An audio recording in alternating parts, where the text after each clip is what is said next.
All right. So, yeah, I'm obviously showing the video from a different angle.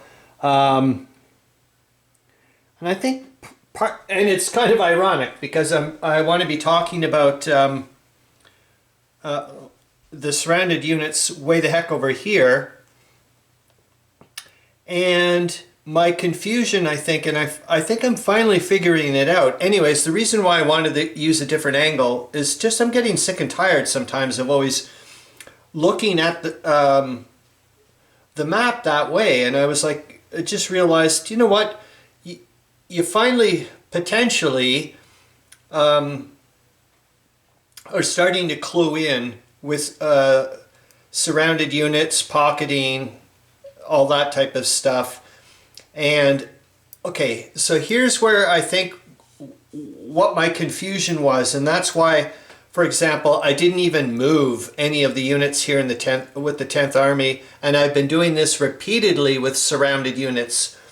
Excuse me. Here, grab some water. I'm so glad I watched Dave Schroeder's video tutorial, and this is the sad thing. I've probably seen that tutorial video well over 10 times, and I won't even begin to tell you how many times I've probably listened to that, because I've had that playlist on an endless loop at work. Just, oh, anyways. So it just tells me it's nice to switch things up, because obviously my brain shut off at some point. Probably after about 10 seconds of the first one. Anyways, so these guys can move. I thought, I'm sorry, but like I said, it's just a different thing. So maybe I'll just talk about it. So, and there's where my confusion was about the difference between a breakout and surrounded units. I guess I just assumed that if you're surrounded, the only way you can get out of it is through a breakout. But I think it's a breakout is when you can't get, like, there's actual no hex to leave out of. You have to break out through an enemy unit, as far as I know. So these guys do not have to break out. They're just significantly impaired due to movement restrictions and so on and so forth. What a drag. Wow, all this time I just didn't know. I think that's what the confusion was for me.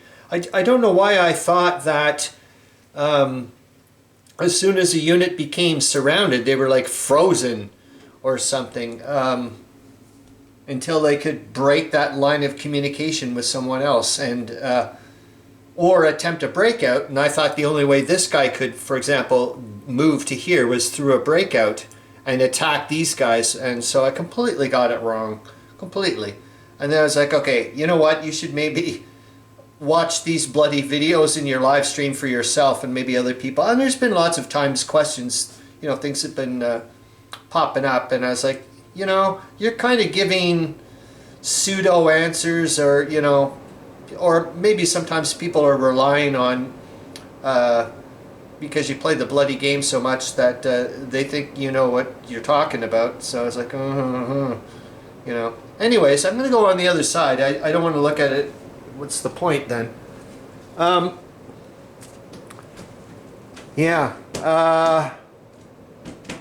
It's nice that the Russians have the double move due to the winning the initiative, but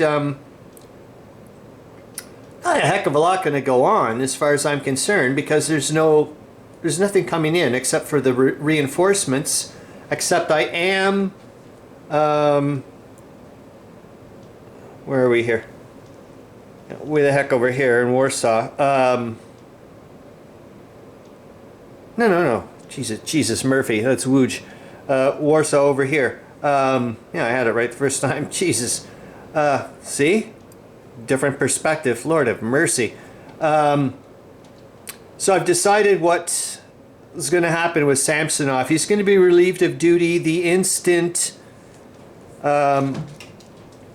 let's see if you can see it. But the instant this train arrives, these reinforcements, and these are, oops, those are from that town that I located, which is where the Stavka, I think that's how you pronounce it, is where their headquarters are. Anyways, so when it gets to Warsaw, his official orders are going to show up, and he's going to be taking the train back, because, I'm sorry, like, look, remember, this is like in my little play universe, so, but in my play universe, man, is Zelensky ever a dickhead?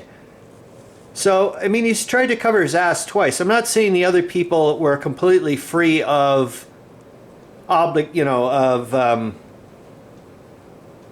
responsibility of what happened. I'm not saying that. Like, I'm sure Samsonov could have, used his initiative and said, you know what, I am going to try to help my buddy out. I don't know if they were in real life. Flug, there, the other commander for the 10th Army. But that didn't happen. He didn't do anything. And on top of that, he's been doing absolutely F-all. Well, recombining a lot of stuff. I guess keeping Warsaw safe, great. But remember though, Zelensky is the guy responsible for saying, okay, do this, do that, and here are your reinforcements. So that's what I'm saying. When you get over to here, sorry, when you get over to there, and with the Special Corps 1, you could say, well, and then, he threw freaking Rennenkamp in a way, or tried to throw him under the bus by, oh, by the way, I'm going to remove 3 divisions out of you without telling you, really, reassign them, and I'm going to hire Anatoly Rosenshield as the new Special Corps 1 dude. Like, come on, man. And just, basically to make, I guess, Grand Duke Nicholas and go, see? But I was reading up that supposedly Grand Duke Nicholas at one time was kind of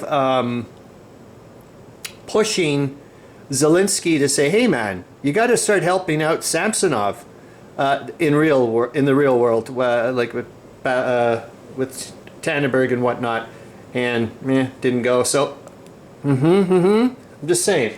All I gotta say is Zelensky's, if he thinks he's got his ass covered, he doesn't. There's already somebody in the works. I'm already looking up, I can't remember his name. Oh, well, hold on. I've got the pieces of paper and stuff. I think he was the guy that supersedes him. Starts with a Y. I couldn't find, so here's the guy that's going to replace him. And he's the, he's in here. He's the commander of the 31st Infantry Division. Oh, it sucks. Is the 24th Infantry Division, one of my 2 favorite Russian infantry divisions of World War I, the 22nd and the 24th. They're in there, but I can't find the flippin' commander's name, man. If I could, he would be in there. He would be promoted to the 2nd Army, but I can't find his name. Oh my God, it's driving me nuts. So anyways, I'm going to go with Nikolai Protopopov.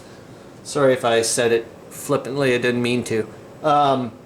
Interestingly, I did find another guy with a different middle name, and he would, oh wow, what an interesting background he had. He was born way later, I shouldn't say way, about 20 years or so. And he ended up, he was like a temple painter and had, I think he lived to like the 1950s or something. So pretty interesting, not this guy, but anyways, this guy's he had a lot of awards and so on and so forth. And he seemed, oh, I would have loved him, man. He's like Mr. Logistics. So I was like, oh my gosh, I would have probably enjoyed hanging out with him. And in a weird way, think about this. There's been a lot of nice, interesting logistics type stuff going on here. Maybe in the sidelines, it really was, it wasn't Samsonov doing all that stuff. He was more interested with the combat, whatever. And it was actually Protopopov that has been orchestrating. I don't know. Look, man, I'm just going off in Wonderland. So what else can I say about Yeah, obviously the Fourth Army are going to continue doing their fun stuff, trying to back up here, but... oh, what am I saying? There's a new boss in town over here. So maybe he's got a different plan of attack. That'll be interesting. And I don't know exactly what I'm going to do with this because remember, I'm effing around with the rules in, you know, the way of like initiative. So these guys with the one full turn and whatnot. I'm going to let this guy kind of like run away or try to run away. But I think, chutes and ladders. No, you know what? I'm going to play it by the way the rules say. And I'm just going to pretend that it's not a full turn kind of thing. Yeah, let's go with that. I think that'll make a little... What the hell's wrong with my cat? Yeah, we'll go with that. I think... So, yeah. So, how am I going to do this? So, next German turn, they're going to try to run like hell. I don't think it's going to be... But, yeah, I think that makes... Yeah. I kind of felt bad, too, afterwards. I was like, geez, man. The Germans are so close to, like, moving things around demoralization points-wise, and now they're just about to take a massive hit. You know, those are 3 surrendered areas, and then another one over there, but the 10th Army... No, we'll just play it the way it goes. I'll try to get everybody to run out, and it'll be a bit of a mess, but... Oh, well. What am I going to do over here, eh? With the Russians. Like I said, I think it's just going to be a quiet turn, because... What can you do? Except I'm going to see if I... Well, is going to be some successful recombinations that have occurred quite a bit. Holy smokes, man. There was a ton over here. Like, this thing is just going to... Somewhere over here... Yeah, I can't remember where it was. There's a... Where are you? Anyways, there's someone around here just is about to explode. I was like, whoa... It's going to be a lot of troops, nice and fresh, popping up pretty soon. I guess, yeah, use that divisional breakdown. Try to spread out the lines a bit because the storm is about to hit. They don't know it, but, well, I mean, they don't know about the massive attack up towards East Prussia. Excuse me, but they know what's going on here. So maybe it's not the end of the universe. I wish I had known about surrounding and so on and so forth ahead of time, because I would have done something with them again, you know, around Wuj, but well, I don't feel so whatever, like I said, but wow, it's so neat to look at it from this perspective. I'm like, gee, I've been missing this all this time. Oh man. Okay, I think that's about it. I can't really... I could babble on forever and ever, let's be honest.